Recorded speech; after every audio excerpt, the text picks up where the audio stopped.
இந்த video education பர்பஸ்க்காக தான், எந்த விதமான அட்வைஸும் கிடையாது. வணக்கம். ஒரு சின்ன பிசினஸ, அதாவது ஒரு சாதாரண ஐடியாவை எப்படி படிப்படியா வளர்த்து ஒரு பெரிய பிசினஸ் சாம்ராஜ்யமா மாத்துறாங்க, அந்த சுவாரஸ்யமான நிதி பயணத்தை பத்தி தான் இந்த தொகுப்புல நம்ம ரொம்ப தெளிவா பார்க்க போறோம். இது ரொம்பவே முக்கியமான ஒரு டாபிக், அதனால கொஞ்சம் கவனமா கேளுங்க. இப்போ நீங்க தான் ஒரு கம்பெனியோட சிஇஓ அப்படின்னு கொஞ்ச நேரம் கற்பனை பண்ணி பாருங்களேன். உங்ககிட்ட ஒரு பிரமாதமான ஐடியா இருக்கு, ஆனா அதை செயல்படுத்துற அளவுக்கு கையில காசு இல்ல. ஒரு சின்ன அறையில தோன்ற ஒரு சாதாரண ஐடியா எப்படி பல 1000 கோடி ரூபாய் மதிப்புள்ள ஒரு பெரிய கம்பெனியா மாறி ஸ்டாக் மார்க்கெட்ல லிஸ்ட் ஆகுது, அந்த பாதியை நீங்க எப்படி கடந்து போவீங்க? ஒரு நிமிஷம் யோசிச்சு பாருங்க. சரி, இங்க இருந்து தான் உங்களோட அந்த ஹீரோ பயணம் ஆரம்பமாகுது. உங்ககிட்ட ஆர்கானிக் காட்டன்ல, அதாவது இயற்கையான பருத்தியில ரொம்ப ஸ்டைலான டி-ஷர்ட்களை தயாரிக்கணும்னு ஒரு சூப்பரான ஐடியா இருக்கு. தரமான துணி, அட்டகாசமான டிசைனி எல்லாமே உங்க மனசுல ரெடி. ஆனா முதல் பெரிய தடை என்ன தெரியுமா? உங்ககிட்ட முதலீடு செய்ய சுத்தமா ₹1 கூட இல்ல. இந்த நிலைமையில நீங்க நேரா பேங்க் கிட்ட போய் லோன் கேட்டா கொடுப்பாங்களா? வாய்ப்பே இல்ல. ஏன்னா எந்த முன் அனுபவமும் இல்லாத ஒருத்தருக்கு பேங்க் உடனே லோன் தரமாட்டாங்க. அவங்களுக்கு அதுல ரிஸ்க் அதிகம். அதே மாதிரி பெரிய பெரிய இன்வெஸ்டர்ஸும் இப்போதைக்கு உங்களை கண்டுக்க மாட்டாங்க. அப்போ நீங்க யார்கிட்ட போவீங்க? உங்க பிசினஸை விட உங்க மேல அதிக நம்பிக்கை வச்சிருக்கிற உங்க குடும்பம், அப்புறம் உங்க நண்பர்கள் கிட்ட தான் போவீங்க. கரெக்டா? இங்க நீங்க நோட் பண்ண வேண்டிய முக்கியமான விஷயம் என்னன்னா, உங்களுக்கு எந்த பிசினஸ் பேக்ரவுண்டும் இல்லாதப்போ உங்க கனவு மேல நம்பிக்கை வச்சு பண ரீதியா ஒரு பெரிய ரிஸ்க் எடுக்கறாங்க பாத்தீங்களா, அந்த ஆரம்பகால ஆதரவாளர்களை தான் பிசினஸ் உலகத்துல ஏஞ்சல் இன்வெஸ்டர்ஸ், அதாவது தேவதை முதலீட்டாளர்கள்னு ரொம்ப அழகா சொல்றாங்க. உண்மையிலேயே அவங்க நமக்கு ஒரு தேவதை மாதிரி தானே? இப்போ உங்களோட அந்த டி-ஷர்ட் உற்பத்தியை ஆரம்பிக்கிறதுக்காக இந்த ஏஞ்சல் முதலீட்டாளர்கள் கொடுக்கற அந்த முதல் பணத்துக்கு ரொம்பவே பொருத்தமான ஒரு பேர் இருக்குங்க. அதுதான் சீட் ஃபண்ட் அல்லது விதை மூலதனம். ஒரு செடி முளைக்க எப்படி ஒரு விதை காரணமோ, அதே மாதிரி உங்க பிசினஸ் முளைக்க இந்த பணம் ஒரு விதையா செயல்படுது. ஆனா இங்க நாம கண்டிப்பா புரிஞ்சுக்க வேண்டிய ஒரு விஷயம் இருக்கு. இந்த சீட் ஃபண்ட் அப்படிங்கிறது நீங்க மாசம் மாசம் வட்டியோட திருப்பி கட்டுற ஒரு சாதாரண பேங்க் லோன் கிடையாது. அவங்க கொடுக்கற அந்த பணத்துக்காக உங்களுடைய சொந்த கம்பெனில ஒரு சிறு பங்கு அவங்களுக்கு நீங்க சொந்தமாக்குறீங்க. அதாவது அவங்களும் இனிமே உங்க கம்பெனியோட ஒரு உரிமையாளர் ஆகுறாங்க. சரி, இப்போ அடுத்த கட்டத்துக்கு போவோம். இது எப்படி கணக்குல வளருதுன்னு பாப்போம். முதலீட்டை திரட்டுறதுக்கு நீங்க உங்க கம்பெனிய பல பங்குகளா, அதாவது ஷேர்ஸா பிரிக்கிறீங்க. உதாரணத்துக்கு ஒரு ஷேரோட அடிப்படை விலை, அதாவது ஃபேஸ் வேல்யூ சரியா ₹10ன்னு நாம வச்சுப்போம். இதுதான் உங்க கம்பெனியோட முதல் அஸ்திவாரம். இப்போ இந்த மேஜிக் எப்படி வேலை செய்யுதுன்னு பாருங்க. இப்போ இந்த ₹10 ஃபேஸ் வேல்யூல 50 லட்சம் ஷேர்களை நீங்க வெளியிடுறீங்கன்னா, உங்களோட அந்த ஆர்கானிக் டி-ஷர்ட் கம்பெனியோட மொத்த ஆரம்ப மதிப்பு, அதாவது வேல்யூவேஷன் எவ்வளவு தெரியுமா? சரியா ₹5 கோடி மாறுது. ஆமாங்க, உங்க ஐடியாக்கு இப்போ ₹5 கோடி மதிப்பு வந்தாச்சு. அப்படியே ஒரு 2 வருஷம் ஃபாஸ்ட் ஃபார்வர்ட் பண்ணி போவோம். உங்களோட டி-ஷர்ட் பிசினஸ் இப்போ மக்கள் மத்தியில செம்ம ஹிட், நல்ல லாபத்துல ரொம்ப சிறப்பா போயிட்டு இருக்கு. நீங்களும் இப்போ ஒரு அனுபவம் வாய்ந்த பிசினஸ் மேனா மாறிட்டீங்க. இப்போ உங்க உற்பத்தியை இன்னும் அதிகமாக்கல ஒரு பெரிய ஃபேக்டரி கட்டணும். அதுக்கு உங்களுக்கு ஒரு பெரிய தொகை தேவைப்படுது. எவ்வளவு தெரியுமா? கிட்டத்தட்ட ₹7 கோடி. அவ்ளோ பெரிய தொகையை திரட்ட நீங்க ஏஞ்சல் இன்வெஸ்டர்ஸை தாண்டி அடுத்த கட்டத்துக்கு போகணும்.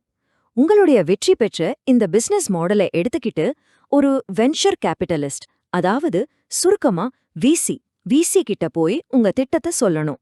இவங்க யாருன்னா, வேகமா வளர்ற கம்பெனிகளை தேடி பிடிச்சு பெரிய தொகையை முதலீடு செய்யற நிபுணர்கள். உங்க கம்பெனியோட வளர்ச்சியை பார்த்து அந்த வென்ச்சர் கேபிட்டலிஸ்ட் முதலீடு செய்ய சம்மதிக்கும் போது உங்க கம்பெனியை அடையிற அந்த குறிப்பிட்ட மைல்கல்ல தான் நாம சீரீஸ் ஏ ஃபண்டிங் சொல்றோம். இதுதான் ஒரு ஸ்டார்ட் அப் கம்பெனியோட முதல் பெரிய தொழில்முறை முதலீடு சுற்று, ஒரு பெரிய பாய்ச்சல்னு கூட சொல்லலாம். இப்போ நீங்க கவனிக்க வேண்டிய சுவாரஸ்யமான விஷயம் ஒன்னு இருக்கு. அந்த விசியோட பணம் உங்க கம்பெனிக்குள்ள வந்த உடனே என்ன நடக்கும் தெரியுமா? ஆரம்பத்துல வெறும் 5 கோடியா இருந்த உங்க கம்பெனியோட மொத்த மதிப்பு பல மடங்கு உயர்ந்து ஒரே அடியா ₹50 கோடி மாறுது. ஒரு பிசினஸ் வளர்ற வேகம் எவ்ளோ பிரம்மாண்டமானதுன்னு இதுலேருந்தே தெரிஞ்சுக்கலாம்ல. இப்போ உங்க கம்பெனியோட மதிப்பு திடீர்னு 10 மடங்கு அதிகமாயிடுச்சு. இதனால என்ன ஆகும்? ஆரம்பத்துல நீங்க ஒரு சாதாரண ஐடியாவா வச்சிருந்தப்போ உங்களை நம்பி முதலீடு செஞ்சாங்க இல்லையா, உங்க குடும்பமும் நண்பர்களும், அவங்க வாங்கின அந்த ₹10 பங்குகளோட மதிப்பும் இப்போ ராக்கெட் வேகத்துல அதிகமாயிடும். இதத்தான் நிதி வல்லுநர்கள் பேப்பர் ப்ராஃபிட் அல்லது நோஷனல் ப்ராஃபிட்னு சொல்றாங்க. இது பேப்பர்ல மட்டும் இருக்கிற லாபமா இருந்தாலும் அவங்க வச்ச நம்பிக்கைக்கு கிடைச்ச மிகப்பெரிய பரிசு இது. சரி, நாம இது வரைக்கும் கடந்து வந்த இந்த அற்புதமான பயணத்தை ஒரு சின்ன ரீகேப் மாதிரி பார்ப்போம். கையில சுத்தமா காசே இல்லாம ஒரு டிஷர்ட் ஐடியாவோட ஆரம்பிச்சோம். ஏஞ்சல்ஸ் மூலமா சீட் ஃபண்ட் வாங்கணும், ஃபேஸ் வேல்யூவை செட் பண்ணோம், 5 கோடி ரூபாய் ஆரம்ப மதிப்பு அடைஞ்சோம்.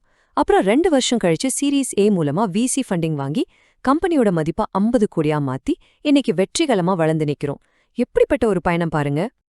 ஒரு ஸ்டார்ட் அப் கம்பெனியை ஆரம்பிச்சு வெற்றிகரமா எப்படி வளர்க்கறது அப்படிங்கிற அந்த ஆரம்ப கட்ட கலைய நாம இந்த தொகுப்பு மூலமா ரொம்ப தெளிவா கத்துக்கிட்டோம். ஆனா இது நம்ம அடுத்த கட்டத்துக்கு ஒரு விறுவிறுப்பான கேள்வியை விட்டுட்டு போகுது. உங்க பிசினஸ் இன்னும் பெருசாகி நூற்றுக்கணக்கான கோடிகளை தாண்டும்போது இந்த வென்ச்சர் கேபிட்டலிஸ்ட்களுக்கு அடுத்தபடியா ஒரு பாரம்பரியமான பேங்க் எப்படி உள்ள வருது? பிரைவேட் ஈக்விட்டி இந்த முதலீட்டு விளையாட்டோட விதிகளை எப்படி மாத்துது? ஒரு சின்ன ஐடியாவா ஆரம்பிச்சு உங்க பிசினஸ் எப்படி ஊர் முழுக்க கிளைகளை பரப்பி ஒரு மாபெரும் சாம்ராஜ்யமா மாறும்னு என்னைக்காவது யோசிச்சிருக்கீங்களா? இந்த விளக்க தொகுப்புல பிரைவேட் ஈக்விட்டி முதலீட்டுல இருந்து ஒரு கம்பெனி எப்படி ஐபிஓ வரைக்கும் போகுதுங்கிற அந்த பிரம்மாண்டமான ஹீரோஸ் ஜேர்னியை பத்தி நம்ம ஆழமா அலச போறோம். தயாரா? சரி, நேரா விஷயத்துக்கு வருவோம். உங்க கம்பெனியை அடுத்த கட்டத்துக்கு கொண்டு போக திடீர்னு உங்களுக்கு ஒரு 100 கோடி ரூபாய் பணம் தேவைப்படுதுன்னு வச்சுப்போம். நீங்க என்ன செய்வீங்க? இது சாதாரணமா பேங்க்ல போய் கேட்கிற விஷயமா, இல்ல பெரிய பணக்காரர்களை தேடி போறதா? இந்த மாபெரும் முதலீட்டை எப்படி சரியா திட்டமிட்டு திரட்டுறது அப்படிங்கறத பத்தி தான் இப்போ நாம பார்க்க போறோம். இப்போ கொஞ்சம் அப்படியே கற்பனை செஞ்சு பாருங்க. உங்க பிசினஸ் ஆரம்பிச்சு 3 வருஷம் ஆயிடுச்சு. உங்க ஊர்ல உங்க பிராண்ட் வேற லெவல்ல ஃபேமஸ். கடைக்கு வெளியில கூட்டம் அலைமோதுது. இப்போ அடுத்தது என்ன? கண்டிப்பா இந்த வெற்றியை அப்படியே இன்னும் 3 பெரிய சிட்டிகள்ல கொண்டு போகணும்னு நினைப்பீங்க, கரெக்டா? உங்களோட அந்த சின்ன கடை இப்போ பல கிளைகளா சிறகடிக்க ஆரம்பிக்கிற நேரம் இது. ஆனா இப்படி 3 பெரிய நகரங்களுக்கு விரிவாக்கம் செய்யறது சும்மா சாதாரண விஷயம் கிடையாது. புதுசா கடைகள் திறக்கணும், ஆட்களை வேலைக்கு எடுக்கணும், மார்க்கெட்டிங், இதுக்கெல்லாம் கரெக்டா 40 கோடி ரூபாய் தேவை. ஆமாங்க, 40 கோடி. இது ஒரு பெரிய நம்பர். இவ்ளோ பெரிய தொகையை நம்ம பிசினஸ்க்காக செலவு செய்யும்போது ரொம்ப ரொம்ப கவனமா இருக்கணும். இங்க முக்கியமான விஷயம் என்னன்னா, இந்த 40 கோடி ரூபாய பிசினஸ் உலகத்துல கேபெக்ஸ், அதாவது கேபிட்டல் எக்ஸ்பெண்டிச்சர் அப்படின்னு சொல்வாங்க. இது அன்றாட செலவு கிடையாது. உங்க கம்பெனியோட எதிர்கால வளர்ச்சிக்காக பெரிய லெவல்ல நிலம் வாங்குறது, ஃபேக்டரி கட்டுறதுன்னு நீங்க பண்ற எல்லா மாபெரும் முதலீட்டு செலவுகளும் இந்த கேபெக்ஸ் கணக்குல தான் வரும். ஒரு வகையில இது எதிர்கால லாபத்துக்கான ஆணிவேர். சோ இப்போ கேள்வி என்னன்னா, இந்த 40 கோடி ரூபாய் கேபெக்ஸ்க்கு நாம எப்படி ஃபண்ட் பண்றது? நம்ம கிட்ட முக்கியமா 3 வழிகள் இருக்கு. ஒன்னு, இன்டர்னல் அக்ரூவல்ஸ், அதாவது இது வரைக்கும் உழைச்சு சம்பாதிச்ச லாபத்தையே மறுபடியும் பிசினஸ்ல போடுறது. ரெண்டாவது, ஆரம்பத்துல கை கொடுத்த வெஞ்சர் கேபிட்டலிஸ்ட், அதாவது விசி கிட்ட மறுபடியும் போய் சீரீஸ் பி ஃபண்டிங் வாங்குறது. மூணாவது ஆப்ஷன், நேரா பேங்க்ல போய் ஒரு பெரிய லோன் வாங்குறது. இப்போ அடுத்த லெவலுக்கு போவோம். அந்த 3 நகரங்கள்லயும் நீங்க நினைச்சதை விட பெரிய சக்சஸ். பிசினஸ் சூப்பரா போகுது. இப்போ உங்க லட்சியம் இன்னும் பெருசாகுது. 2-3 ஊர்ல மட்டும் இல்லாம இந்தியா முழுசும் உங்க பிராண்ட பத்தி பேசணும். அதுதான் தி பேன் இந்தியா ட்ரீம். காஷ்மீர்ல இருந்து கன்னியாகுமரி வரைக்கும் உங்க கம்பெனியோட கொடி பறக்கணும் அப்படிங்கிற பிரம்மாண்டமான அடுத்த கட்டத்துக்கு நீங்க தயாராகிறீங்க. ஆனா இப்படி இந்தியா முழுக்க பிசினஸ கொண்டு போகணும்னா நம்ம முன்னாடி பார்த்த அந்த 40 கோடி ரூபாய் பத்தவே பத்தாது. அதுக்கு குறைஞ்சது 60 கோடி ரூபாய் வேணும். இப்ப போய் நீங்க பழையபடி உங்க விசி கிட்ட நிக்க முடியாது. ஏன்னா வெஞ்சர் கேபிட்டலிஸ்ட்கள் பொதுவா ஆரம்ப காலத்துல சின்ன தொகையத்தான் முதலீடு செய்வாங்க. இந்த 60 கோடி அப்படிங்கிறது அவங்களோட லிமிட்டை தாண்டின ஒரு மிகப்பெரிய நம்பர். இங்கதான் மார்க்கெட்ல ரொம்ப ஆழமான பாக்கெட் வச்சிருக்கிற பெரிய ஆளுங்க உள்ள வராங்க. அவங்க தான் பிரைவேட் ஈக்விட்டி அல்லது பிஇ. பல பெரிய இன்ஸ்டிடியூஷனல் முதலீட்டாளர்களோட பணத்தை ஒட்டுமொத்தமா நிர்வகிக்கிறவங்க இவங்க. உங்க கம்பெனி நல்லா மெச்சூர் ஆகி நேஷனல் லெவல்ல வளரும்போது அதுக்கு தேவையான அந்த மிகப்பெரிய முதலீட்டை கொடுக்கக்கூடிய பவர் இந்த பிரைவேட் ஈக்விட்டிக்கு மட்டும்தான் இருக்கு. இதை இன்னும் ஈஸியா புரிஞ்சுக்கணும்னா இந்த அண்ணன் தம்பி உதாரணத்தை பார்க்கலாம். தம்பி மாதிரி இருக்கிற விசி ஆரம்ப கால பிசினஸ்ல சின்ன சின்ன ரிஸ்க் எடுப்பாங்க, புது ஐடியாக்களை ரொம்ப நம்புவாங்க. ஆனா பெரிய அண்ணன் மாதிரி இருக்கிற பிஇ ஏற்கனவே நல்லா வளர்ந்த லாபம் சம்பாதிக்கிற கம்பெனிகள்ல மட்டும்தான் பெரிய அளவுல முதலீடு செய்வாங்க. அது மட்டும் இல்லாம அவங்க பணத்தை மட்டும் கொடுத்துட்டு சும்மா இருக்க மாட்டாங்க. உங்க கம்பெனி போர்ட்லயே உட்காந்து பிசினஸ நேஷனல் லெவல்ல எப்படி ஆபரேட் பண்ணணும்னு பக்காவா வழிகாட்டுவாங்க. சரி, இப்போ அப்படியே கொஞ்சம் ஃபாஸ்ட் ஃபார்வர்ட் பண்ணி ஒரு 13 வருஷம் முன்னோக்கி போய் பார்ப்போம். 13 வருஷம் கடின உழைப்பு. உங்க பிராண்ட் இப்போ இந்தியா முழுக்க ரொம்ப ரொம்ப ஃபேமஸ். இப்போ உங்க மாஸ்டர் பிளான் என்ன தெரியுமா? சர்வதேச அளவுல கம்பெனியை விரிவுபடுத்துறது.